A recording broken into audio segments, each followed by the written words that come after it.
भाव जो मेरे मन में भी प्रभु ने डाला, जिसको हम लोग सीखने के लिए जा रहे हैं, ये बहुत ज़्यादा मैं समझता हूँ अपने जीवन में, बहुत मैं महत्वपूर्ण समझता हूँ इस बात को। और आप लोग भी थोड़ा सा गौर से समझने की कोशिश कीजिए कि ये क्या बात सीख रहे हैं। मैं एक लाइन को बोल रहा हूँ, आप लोग उन शब्दों के साथ समझने की कोशिश कीजिएगा, क्योंकि हम चाहते हैं कि हमेशा कोशिश करते हैं कि जो भी वचन हम रखते हैं प्रभु के अगुवाई में सिखाने के लिए, हम चाहते हैं कि जब लोग निकले उनको ध्यान रहे कि हम क्या सीखे हैं, है ना। तो जिस वचन को सीखने के लिए चाह रहे हैं उस वचन के बारे में कुछ हम एक लाइन बोलने जा रहे हैं। गौर से सुनिए।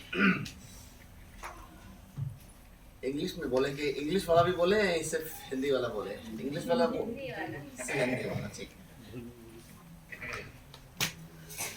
अब लिखिए मत, अब पहले सुनिए, लिखने के चक्कर में गड़बड़ हो जाएगा, है ना। इसको सुनना है और थोड़ा उस विचार करना है। हमको लगता है मसीहों के लिए ये बहुत बड़ा सरप्राइज है ये वचन। मसीहों के लिए, अन्य जाति जो नहीं जानते उनके लिए मसीहों के लिए सरप्राइज है। अनाज्ञाकारिता की स्वतंत्रता को, है ना, किसी की स्वतंत्रता, अनाज्ञाकारिता की स्वतंत्रता, आज्ञाकारिता को उल्टा होता है अनाज्ञाकारिता, है ना। तो अनाज्ञाकारिता की स्वतंत्रता को परमेश्वर का न्याय के रूप में देखने की आवश्यकता है, ना कि उसकी दया के रूप में। कितना लोग फॉलो किए, पकड़ पाए? कितना लोग समझे? हम जो बोल रहे हैं इतना तक कितना लोग समझ पा रहे हैं? सब प्रवीण, अनाज्ञाकारिता की स्वतंत्रता को परमेश्वर का न्याय के रूप में देखने की आवश्यकता है, ना कि उसकी दया के रूप में। ओह, हम मसीह के लिए तो बहुत बड़ा एकदम जबरदस्त चेंज यहां से आने जा रहा है, अगर हम समझ पाए। अच्छा, आज हम लोग पाप क्यों कर पाते हैं? परमेश्वर की दया है, इसीलिए तो प्रभु मार दिया होता तब। अनन्या सफीरा एक बार झूठ बोला तो मार दिया ना प्रभु। तो आज पाप कर पाते हैं, यानी गलत कर पाते हैं, ये भी तो स्वतंत्रता प्रभु दिया है, तभी तो कर पाते हैं। तो हम अनाज्ञाकारिता की जो स्वतंत्रता हमें मिली है तभी तो पाप कर पाते हैं। यहां तक तो समझ रहे ना? समझे बात को जी। हम गलत करने की स्वतंत्रता प्रभु दे रहा है तब ना गलत कर पा रहे। मतलब इसको ठीक से समझिए। हम लोग यूं ही हर बार नहीं निकल जा सकते प्रभु के आंखों के सामने से, प्रभु क्या करे बार बार हो जा रहा है। अब समझना होगा, बार बार अपराध करने की स्वतंत्रता जो प्रभु देता है, लेकिन यहाँ पर थोड़ा चेंज है, समझना है। इसको परमेश्वर की न्याय के रूप में देखने की आवश्यकता है, ना कि उसकी दया। अब कितना लोग समझ पा रहे हैं? आज समझ के निकलना है। अगर समझ गए, सच बता रहे हैं, हम लोग बदल जाएंगे।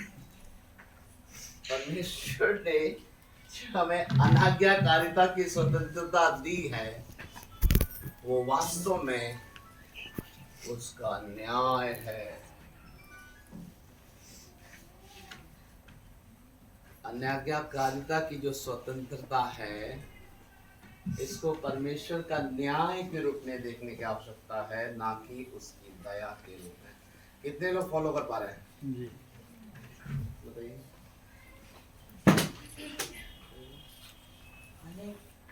अनाज्ञाकारिता, अनाज्ञाकारिता जो है, अन्य आज्ञाकारिता नहीं, अनाज्ञाकारिता। ठीक है, ठीक है। तो अनाज्ञाकारिता जो है वो परमेश्वर की जो स्वतंत्रता मिला हम लोगों को, नहीं बता पा रहे हो तो समझ रहे हो, बताने भी तो। अनाज्ञाकारी हो जो हम लोग आज जीवन जी रहे हैं, अक्सर क्षमा मांगते हैं। पहले इस बात को समझिए कि परमेश्वर अगर मौका ही देना बंद कर दे तो अब अगली बार अनाज्ञाकारी होकर दिखा दीजिएगा।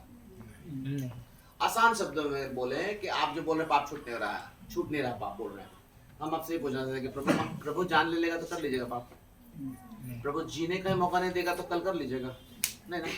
तो अब यहाँ पर इसको इस तरह समझना है, हम लोग किस तरह से लेते हैं और परमेश्वर का वचन इसको किस तरह से समझाता है, दोनों में बहुत ज्यादा अंतर है। हम लोग किस तरह से लेते, देखिए।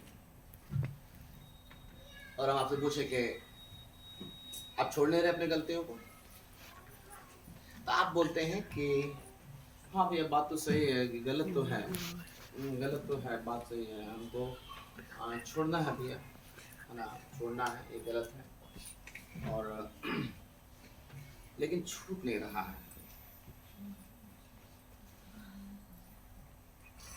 और कहीं ना कहीं अंदर से जब ये बात बोलते हैं तो आप ये बात भी समझ रहे होते हैं कि हाँ हम तो छूट नहीं रहा है, तो अगर हम आप सोचते हैं वैसे परमेश्वर का दया है ना, हाँ दया है परमेश्वर का, वो तो है, प्रभु मौका देता है, मौका देता है। तो अनाज्ञाकारिता के साथ हम दया को जोड़ते रहे आज तक, न्याय को नहीं जोड़े हैं। बात समझिए, आप लोग समझ रहे हैं मेरी बात को? सभी लोग, सब लोग अनाज्ञाकारिता को हम दया से जोड़ रहे हैं, न्याय से नहीं जोड़ रहे हैं। अनाज्ञाकारिता की स्वतंत्रता को अगर हम परमेश्वर का न्याय के रूप में देखना अगर बंद कर दिए और उसकी दया के रूप में देखते रहे, तो क्या होगा? वही होगा जो आज हो रहा है। अब इसको और अच्छे से एक्सप्लेन करते हैं। अनाज्ञाकारिता की स्वतंत्रता को परमेश्वर का न्याय के रूप में देखने का मतलब है कि परमेश्वर ने, हम लोग सोचते हैं प्रभु दया किया है, वैसे तो प्रभु दया किया है, हाँ अब सुधरना है, हम गलत कर रहे हैं, छूट भी नहीं रहा, अच्छा कोशिश करेंगे, अच्छा निर्णय लेंगे, हाँ विश्वास है ना छूट जाएगा, हाँ नहीं प्रार्थना कर रहे हैं, हमें भी रेगुलर प्रार्थना में है, यानी हम ये कहना चाहते हैं कि छूट नहीं रहा है लेकिन प्रभु दयालु है ना, छूट नहीं रहा है क्योंकि प्रभु दयालु है, छूट नहीं रहा है क्योंकि प्रभु दयालु है। और हम ये बताना चाहते हैं प्रभु आपको छोड़ दिया है इसलिए आप अनाज्ञाकारी हैं। ऐसा करके कभी सोचे, समझिए, हम चाहते हैं आप लोग सब समझें। परमेश्वर ने स्वतंत्रता जो दी है, अब हम जो पाप कर रहे हैं ये उसकी दया की वजह से नहीं, परमेश्वर बोला जाओ मरो, इसलिए आप कर रहे हैं। आप फॉलो कर रहे हैं मेरी बात को? अनाज्ञाकारिता की स्वतंत्रता जो अब आप एंजॉय कर रहे हैं, इसलिए नहीं कि परमेश्वर ने दया किया है, इसलिए कि परमेश्वर ने न्याय कर दिया। क्या वो बोलते हैं अपने बच्चों को, छोड़ दो उसको, जाने दो, करो करो करो, और बच्चा एंजॉय करने लगे। हम नहीं बताए थे कि अपने बारे में कि मेरे क्लास में एक मेरा संस्कृत का टीचर था, क्लास में पढ़ने मन ही लग रहा था और गुस्सा आ गया, हम लोग बार बार पीछे में क्लास में मजाक कर रहे हैं और गुस्सा हो गया और बोला कैसा, जिसको नहीं मन से पढ़ना है सब निकल जाओ, निकल सकते हैं क्लास से। तो हम इशारा किया अपने फ्रेंड को, चलो, अब बोल दिया तो चलो, और अपने बाकी दोस्त को भी हम जो है कन्विंस कर दे, निकलो ना, बोल रहा ना टीचर तो निकल जाओ, निकलो। सब निकल गए, क्लास चल रहा था, फुटबॉल खेले, घर चले गए, घंटे बज गया लास्ट वाला। अगले दिन प्रिंसिपल बोला है, प्रिंसिपल सुने कि तुम लोग जो संस्कृत के क्लास में जो है निकल गए, 20 क्लास से। हमने बोले पूछिए सर से, सर तो बोले थे मन नहीं लग रहा तो चले। क्या वो क्लास टीचर ने जो ये स्वतंत्रता दिया था वो खुशी में दिया था? सब कुछ ही तो न्याय था कि तुम लोग अब सीखोगे नहीं, निकल जाओ, और हम लोग खुशी खुशी चले गए। सब कुछ ही तो न्याय था। हम लोग एक क्लास पीछे हो गए, एंजॉय तो किए।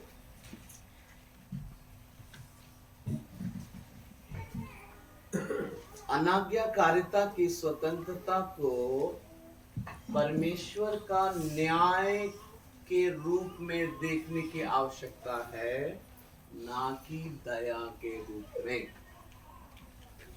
अब यानी अब आप सोचिए, देखिए आज के बाद आप जो भी पाप करेंगे,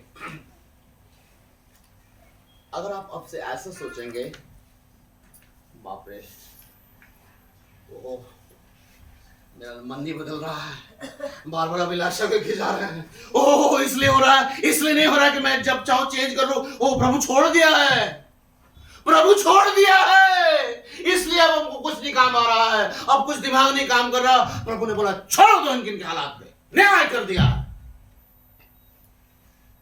कैसा लगता है? ये डेंजरस बात है कि नहीं, कि सब कुछ समझने के बाद पाप में रहना कितना डेंजरस बात है। क्योंकि परमेश्वर ने दया के रूप में नहीं, न्याय के रूप में हमको छोड़ दिया। आज हम मसीहों के हालात ऐसे क्यों है मालूम है? हम लोगों ने अनाज्ञाकारिता को परमेश्वर के अनुग्रह से जोड़ दिया है, उसकी करुणा से जोड़ दिया है, उसकी दया से जोड़ दिया, ताकि हम कंटिन्यू कर सकते पाप में। अगर आप मेरे साथ रोमियो उसका पहला अध्याय उसका 24 पढ़े।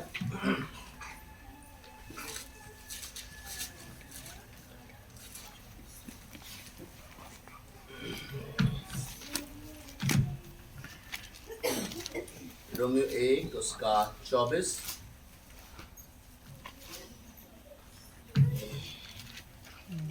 अपना अपना बाइबल में चिन्ह लगा लीजिएगा, क्योंकि आज इसको नया तरीका से सीख रहे हैं हम लोग। हाँ हाँ। इस कारण परमेश्वर ने उन्हें उनके मन की अभिलाषाओं के अनुसार अशुद्धता के लिए छोड़ दिया। बस छोड़ दिया।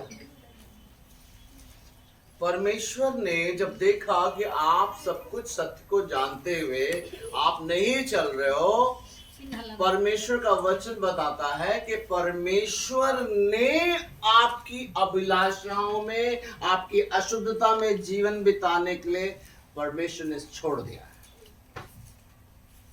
ये कैसा लगता है? ये तो बड़ा भयानक बात है।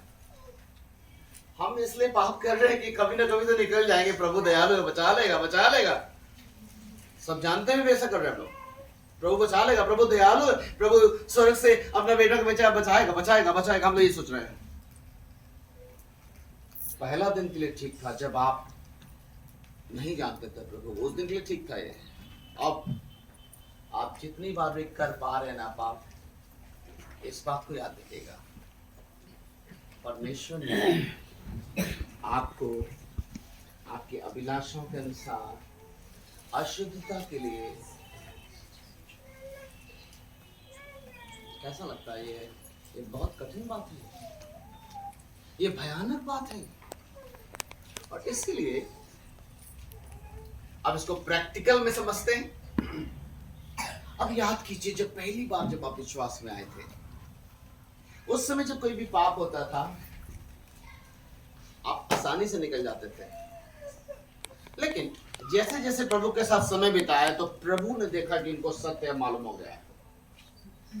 अब आप देखिए, अब वही छोटा पाप, वही बात की वजह से, छोटी छोटी बात की वजह से अब आपको कितना ज्यादा समय लग रहा है निकलने में। अभिलाषाएं जो पहली बार आए थे विश्वास में, तो ऐसे निकल गए थे। अब उसका शिकंजा और भी जड़ पकड़ता जा रहा है। आप देखो देखो अपने अंदर में, पहले की तुलना में अब बहुत कठिन होता जा रहा है परमेश्वर के प्रति ईमानदार होने में।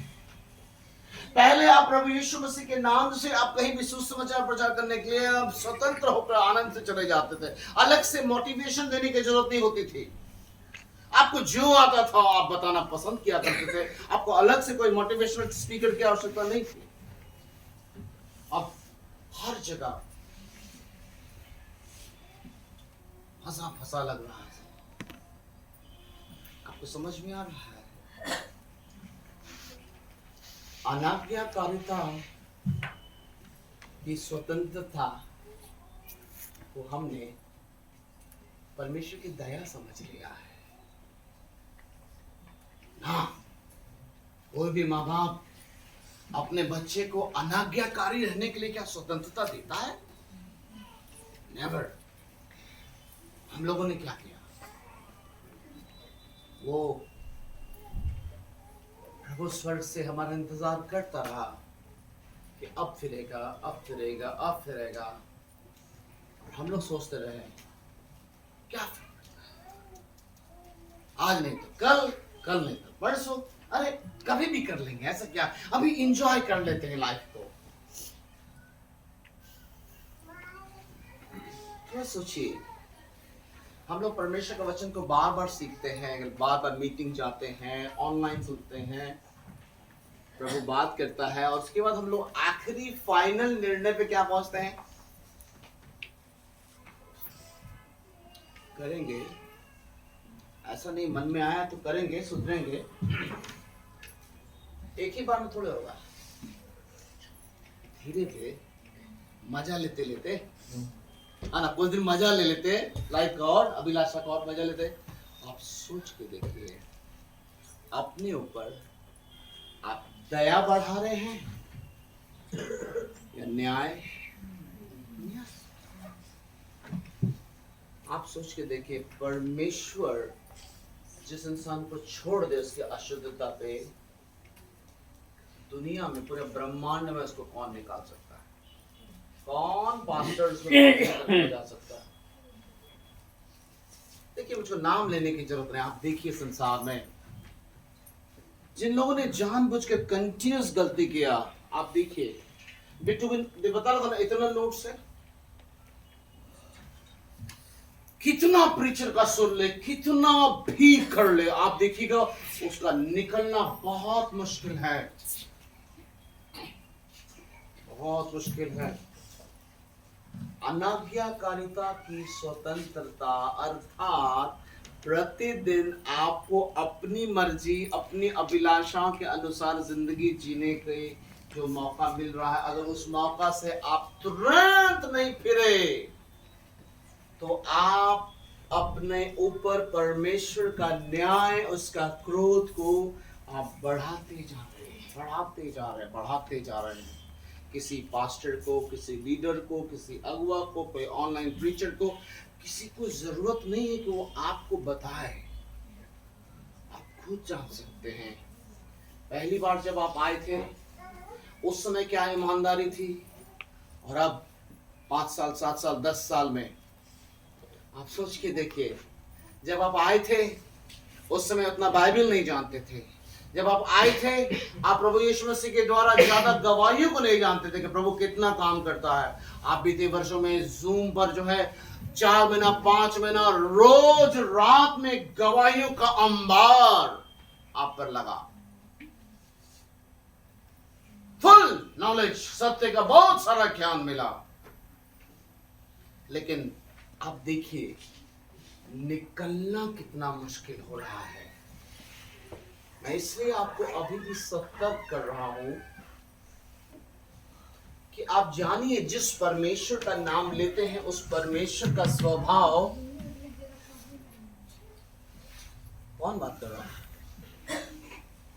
अन्यायी नहीं है। वो प्रेम करने वाला है, तो अन्यायी नहीं है। थोड़ा सा पीछे जो बच्चों लोग थोड़ा सा बोले ना, जब माँ बाप बाहर ले तो 2 मिनट ले, 2 मिनट ले बाहर ले जाइए।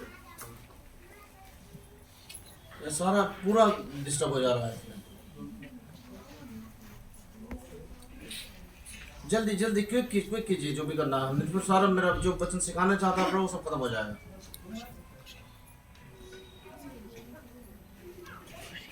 हम लोग अपने जीवन में सोचना शुरू करें, अभी प्रभु से सामर्थ मांगे, पवित्र आत्मा से सहायता मांगे कि हम देखने पाए अपने जीवन में उन जगहों को देखने पाए जहां पर हम अनाज्ञाकारी होने को एक अवसर समझ बैठे हैं। अनाज्ञाकारिता का जीवन जीना, अनाज्ञाकारी होने का जो मौका, जो परिस्थिति आती है, वो हमारे लिए अवसर है। नहीं, जहां जहां आपको अनाज्ञाकारी होने का दिखता है वहां से तो भागना है, क्योंकि एक और केस लद जाएगा हम पर। क्योंकि अनाज्ञाकारिता की स्वतंत्रता का अर्थ है परमेश्वर का न्याय है। जितना ज्यादा परमेश्वर देखेगा, 1 2 3 4 जितना बार करा, लीव इट, छोड़ दो उसके मन के अनुसार, ताकि वो आपस में अशुद्धता का काम करे। आप अपने अपने जीवन के अंदर में झांक के देखिए। अब पहले जैसा नजदीक वाला पावर तो कम, यीशु मसीह का प्रेम वाला पावर कम, अभिलाषा का पावर ज्यादा दिखता होगा। हाँ? क्यों? प्रभु ने बोला ठीक करो करो, अभी हल्का करते जा रहा है, अब वो आपको चढ़ पकड़ते जा रहा है। अनाज्ञाकारी होने का मौका हम लोगों को प्रतिदिन आता है, हम लोगों के जीवन में, लेकिन ये दया नहीं है, न्याय है। लिखा है परमेश्वर ने उनकी अभिलाषाओं के अनुसार छोड़ दिया उनकी अशुद्धता के लिए। मत बोलो, सोच के देखिए तो कोई माँ बाप जब कहता है, या कोई टीचर, छोड़ दो उसके हालात पे छोड़ ही दो, बातें मत करो, छोड़ दो, मत बताओ। आप सोच के देखिए, कोई मनुष्य नहीं कह रहा है, परमेश्वर। अगर परमेश्वर के अंदर में ऐसा आ रहा है हमारे प्रति, हम लोगों के प्रति, छोड़ दो उसको। तो उस परमेश्वर से आप और भी अभिलाषाओं में व्यतीत जिंदगी जी कर आप दया की उम्मीद कैसे कर सकते हैं? ये वचन से बाहर है। और इसीलिए कुछ मसीही ये सोच रहे हैं कि हम इतना प्रार्थना कर रहे हैं, इतना रो रहे हैं, इतना उपवास कर रहे हैं, कुछ हो क्यों नहीं रहा? नहीं होगा, परमेश्वर के वचन में नहीं है ये आप अपने से बना रहे हैं।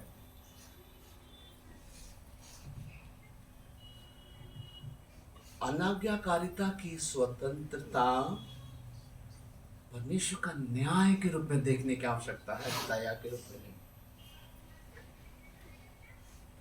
नरेश भाई, सीरियस बात है। कई बार हम लोग अपने जीवन में क्यों घमंड कर रहे हैं, सब चीज जानने के बावजूद भी क्यों पाप में लिप्त हैं? क्योंकि मैं कर सकता हूं, आई कैन डू इट। प्रभु में विश्वास है, हाँ विश्वास है प्रभु में, छोड़ दीजिए, छोड़ देंगे। अभी समय है, जब मन करेगा या ऐसा लगेगा तो छोड़ देंगे। अभी अनाज्ञाकारिता की स्वतंत्रता है, करेंगे जब लगेगा तो करेंगे, ऐसे तो हम लोग सोच रहे हैं।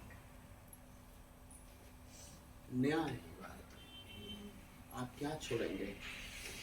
कभी सोचा कि प्रभु छोड़ रहा है, प्रभु ढीला कर रहा है, ये सोच रहे हैं आप?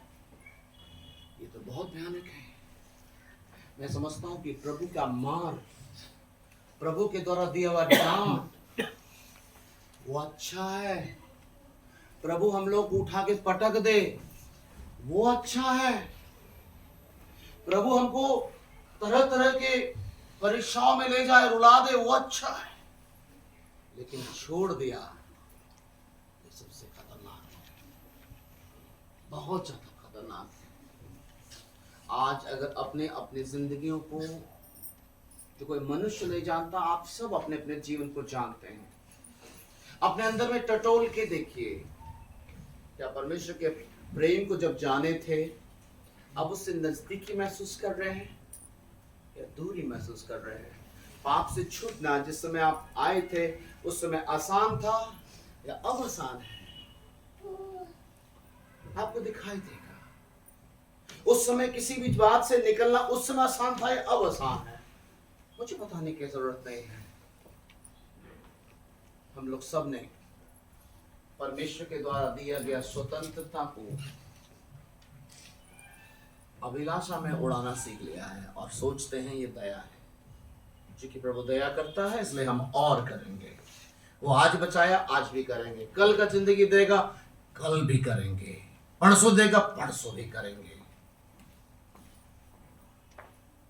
प्रभु अभी कहाँ आया है? प्रभु कहाँ आया छोड़ दीजिए। बाइबल में लिखा है, अगर आप सूरज चांद सितारों को देखते हैं ना बाहर, लिखा है ये सत्य का ज्ञान है, इतना काफी है। प्रभु कहाँ आया उतना दिखाई दे रहा है तो छोड़ दीजिए। सूरज, ये बिल्डिंग के बारे में बोलोगे ये अपने आप आके बन गया, इसका कोई बनाने वाला नहीं हो जाए, विश्वास कर दीजिएगा। सूरज चांद और सितारों को बनाने वाला परमेश्वर जिंदा है। हर बात का लेखा वहां लिखा रहा है, हर एक बात। परमेश्वर कह रहा है कि उनको उनकी अभिलाषाओं के अनुसार उनकी अशुद्धता के लिए छोड़ दिया है। उफ, ये तो बहुत डरावना विषय है मेरे प्यारों।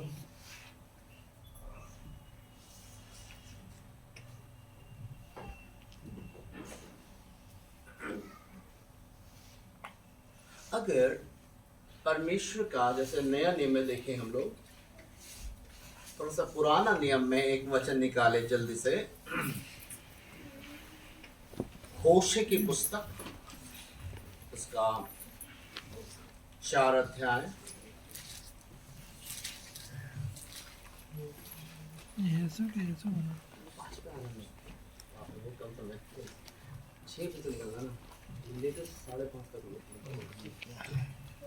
होशे उसका 4, उसका 16 और 17 पढ़े कोई जल्दी से। होशे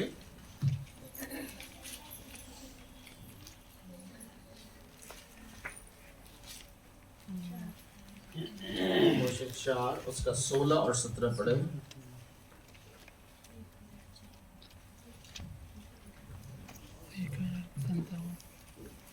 नहीं मिल रहा क्या? नया नियम में ज्यादा प्रैक्टिस हो रहा है।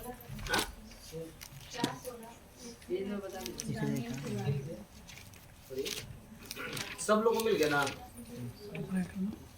नीतू कौन को नहीं मिला? 4 का नया नियम नहीं है, 16 वो पुराना नियम है। निकालने सब बोले 1054।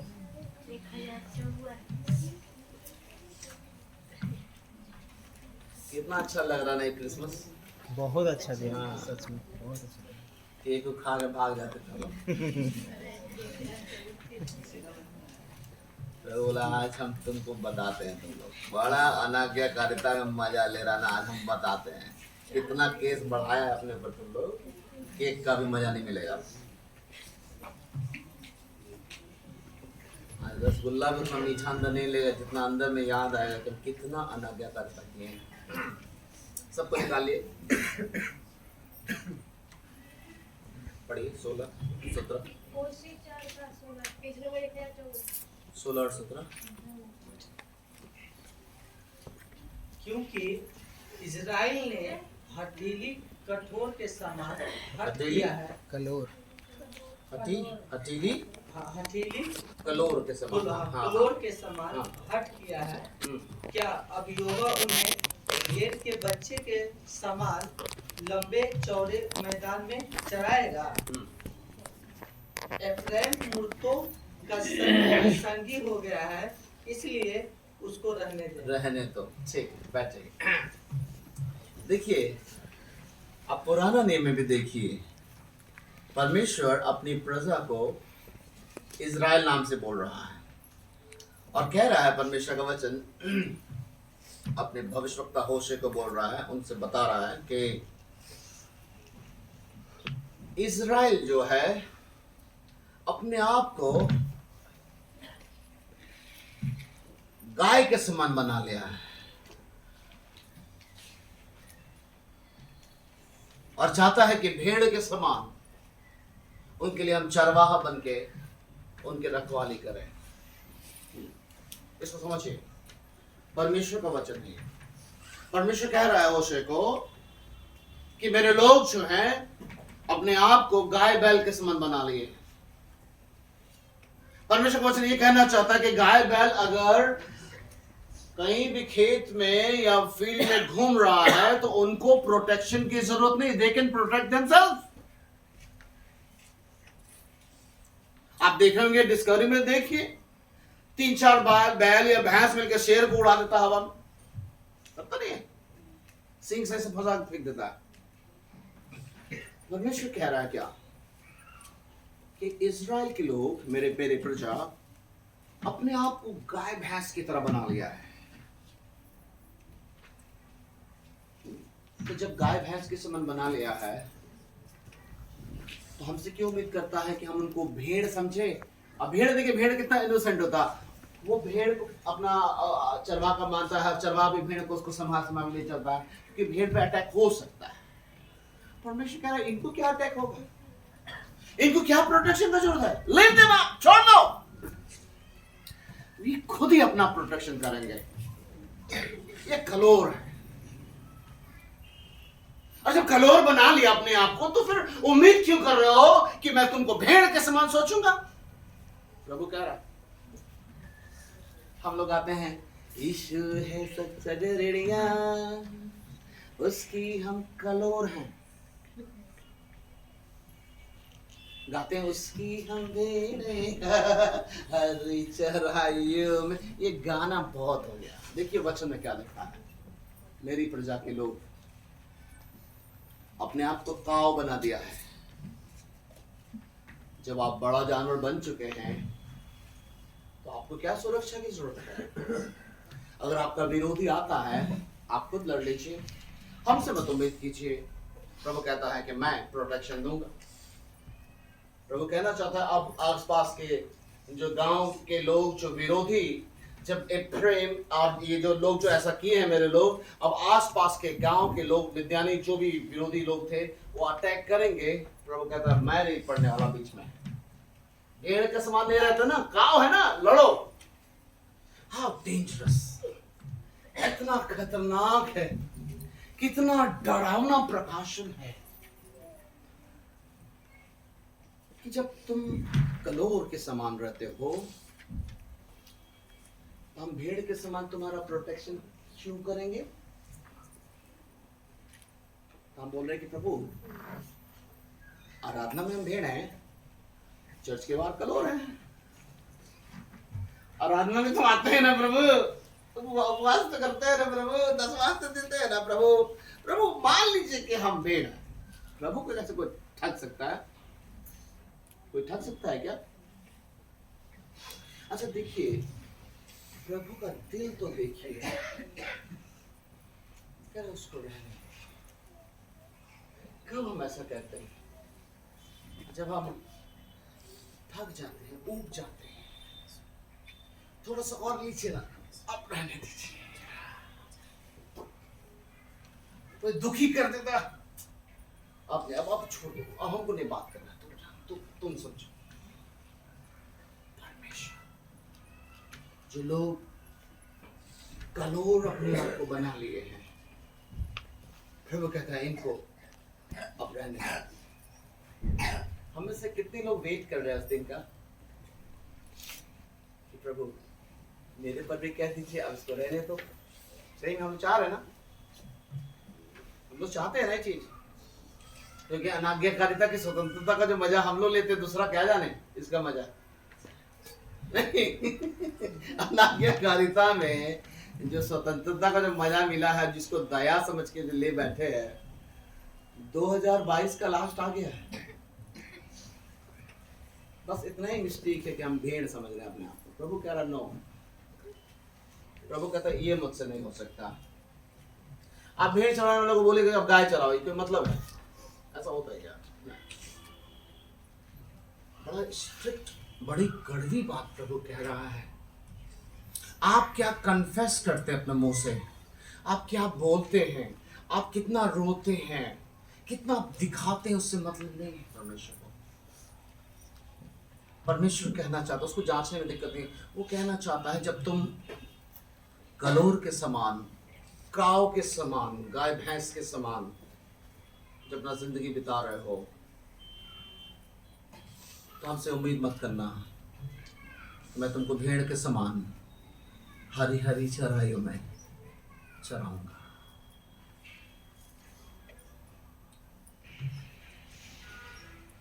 ये हम सभी की कहानी है। आज हम लोग जब से विश्वास में आए हैं तब से लेकर आज तक यीशु मसीह को गडेरिया बनाए और अपने आप को भेड़ से कलोर बनाते चले आए। हम पूरा प्रयास करते हैं कि कितना बेटर कलोर बन सकता है, लेकिन ये बहुत ही दुखदाई, बहुत ही दर्द भरा है और भविष्य बहुत ही भयानक है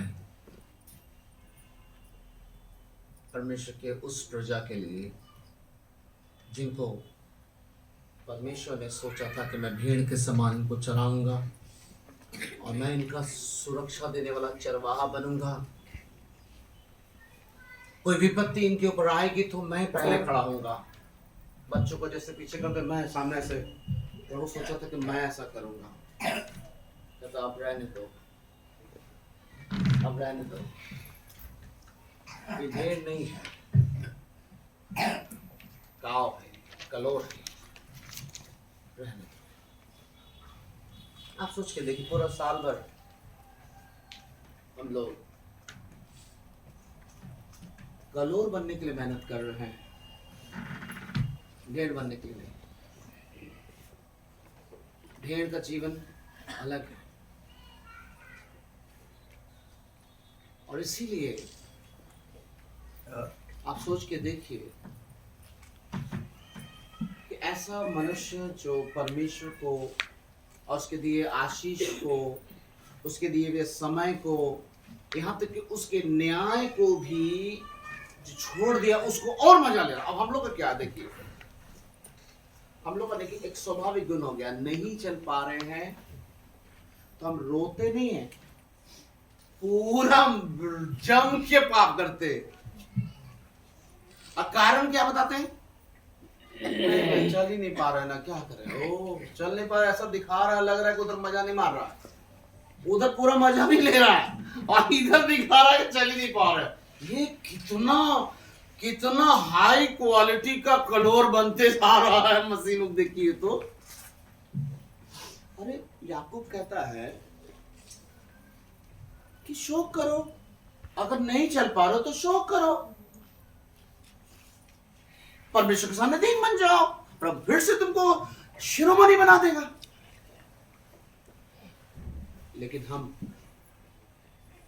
अपने ऊपर न्याय न्याय न्याय। एक बात बताइए, तो अगर आज के दिन में ये बात परमेश्वर के वचन से हम अपने अंदर में देख पा रहे हैं कि हम भेड़ से ज्यादा कलोर वाला आचरण है, तो आज ही निर्णय ले लीजिए, क्योंकि हम नहीं जानते रैप्चर कब होगा, हम नहीं जानते कि हम लोग कब मरेंगे। लेकिन एक बात तो श्योर है कि जिसको प्रभु ने कह दिया कि इनको रहने दो, मेरे ख्याल से रैप्चर के विषय में भी कहेगा इनको तो रहने दो। स्वर्ग और नरक का जब बात होगा कि कौन जाएगा स्वर्ग कौन नरक, प्रभु कहेगा इनको तो रहने दो। ये तो हेलो मेरे प्यारे भाई बहन, आज कितने लोगों को मौका मिल रहा है कि इस प्रकार से 25 तारीख को सीख पाए? आपको क्या लगता है? बहुत कम या नहीं के बराबर ऐसे मौका मिल रहा, बहुत कम लोगों को। क्या आज हम लोग इस बात के लिए परमेश्वर के पास आ सकते हैं क्षमा मांगने के लिए कि परमेश्वर आपने जो कुछ भी स्वतंत्रता दी थी, मैंने उसको अनाज्ञाकारी जीवन जीने के लिए इस्तेमाल किया। मुझे लगा कि जब आप दे ही रहे हैं जीवन तो थोड़ा और अपनी मर्जी से चल लेते हैं। लेकिन प्रभु आज समझ में आया कि मेरे इतने पाप करने के बाद भी जो आप मौका देते हैं, जो सामर्थ्य स्ट्रेंथ देते हैं, इसलिए नहीं है कि हम आगे भी अनाज्ञाकारी बने रहे, लेकिन वहां से मुड़े, उन चीजों को छोड़े। हम लोगों ने बहुत कर लिया। परमेश्वर का आना द्वार पे है। याद रखिएगा इन शब्दों को। छोड़ दिया और रहने दो। ये कोई मनुष्य का शब्द नहीं है। परमेश्वर ने कहा कि इनको रहने दो, क्योंकि ये लोग सत्य को जानकर भी अपने आप को हठीला बना दिया है। इनको रहने दो। आज वो गलती मत कीजिए आप यहां से निकलने से पहले, जो गलती आप हमेशा करते रहे हैं। प्रभु आज नहीं, प्रभु अभी नहीं, आज फाइनल निर्णय नहीं लेंगे प्रभु। कुछ दिन और, थोड़ा सा 1 हफ्ता समय दीजिए प्रभु। मेरा आप सबसे यही रिक्वेस्ट है कि मत रिस्क लीजिए। हम नहीं जानते कि बाहर निकल के हम में से कोई किसी एक्सीडेंट में मर जाए और शायद मौका ना मिले, कोई नहीं जानता। मैं हमेशा याद करता हूँ एक टेस्टिमनी का, जो सच्ची टेस्टिमनी की। एक लेडी कार एक्सीडेंट में मरी, मसीह लेडी कार एक्सीडेंट में मर गई, और उसके पास एक बैग था, छोटा सा। बैग के अंदर में छोटी सी डायरी थी। लोग जब सब पलट रहे थे तो उस डायरी में लिखा था कि कल मैं अपना जीवन प्रभु को दे दूंगी। मैं समझता हूं वो लेडी अनंत काल के लिए नरक तो देख पाएगी, लेकिन उसका कल, वो कल जिस कल मैं सोची थी कि अब कल मैं भेड़ बन जाऊंगी, कलोड़ नहीं रहूंगी, वो कल उसका आया भी नहीं, और उससे भी खतरनाक बात आएगा भी नहीं। It's over. अभी भी आप में से जितने लोग परमेश्वर ने आज के दिन में जिन बातों को सीखने का मौका दिया, इतना सीखने के बाद भी अगर आप परमेश्वर को चुनौती देना चाहते हैं, आपकी मर्जी, बस याद रखिएगा कि सब कुछ यूं ही नहीं हो रहा है इस पृथ्वी में। मैं वो इंसान जो मगध हॉस्पिटल में 2007-2006 में 2 बार मेरा किडनी फेल हो गया, 3 बार डायलिसिस हुआ, मैं तो मर गया होता कब का। आज आपके बीच में वो इंसान जो 3 बार डायलिसिस हुआ, किडनी फेल हो गया, वही इंसान आपके बीच में बार बार आपको स्मरण दिला रहा है कि अपने अपने पापों से मन फिराओ, क्योंकि स्वर्ग का राज्य निकट है। अब देर मत कीजिए प्लीज। मैं प्रभु की तरफ से रिक्वेस्ट कर रहा, मत देर कीजिए। और कभी मत भूलिएगा इस लाइन को कि अनाज्ञाकारिता की स्वतंत्रता परमेश्वर की दया नहीं, उसका न्याय है। यानी जब जब आपको पाप करने का मौका मिल रहा है और आप कर पा रहे हैं, तो आपको ऐसे समझना है कि बाप रे, लगता है परमेश्वर छोड़ दिया है क्या, हम और खिंचा रहे हैं और खिंचा रहे, लगता प्रभु छोड़ दिया। तो इसमें डरिएगा कि और खिंचेगा, डरना है, क्योंकि अगर एकदम से कह दिया ना कि अब रहने दो, कोई नहीं ला पाएगा आपको। दुनिया का कोई भी इंसान अब कोई भी ताकत लगा के आपको वापस प्रभु के हाथ में नहीं ला पाएगा। यीशु मसीह ने कहा, तुम सारे जगत में सारे जगत को प्राप्त कर लो और अपना प्राण को खो दोगे ना, तुमको कोई लाभ नहीं, क्योंकि प्राण के बदले कोई इंसान कुछ नहीं दे पाएगा। अर्थात जिस दिन दरवाजा बंद हो गया ना, तब नहीं चलेगा। हेलो, खोलिए ना, मेरे पास मर्सिडीज कार है, हम देंगे इधर, कुछ नहीं चलेगा। अच्छा ठीक है, कार छोटे, पैसा है, सोना है, नहीं चलेगा। अच्छा ठीक है, हम घुटने पे आ रहे हैं, हम क्षमा मांगते हैं, ये भी नहीं चलेगा। ये दुखदाई बात है। उस समय आज प्रार्थना कर लोगे, बच सकते हैं। द्वार बंद होने के बाद तो ईमानदार प्रार्थना भी नहीं बचाएगी। प्रभु ने कहा इनको रहने दो, इनको रहने दो। आइए हम लोग अपने आंखों को बंद करें।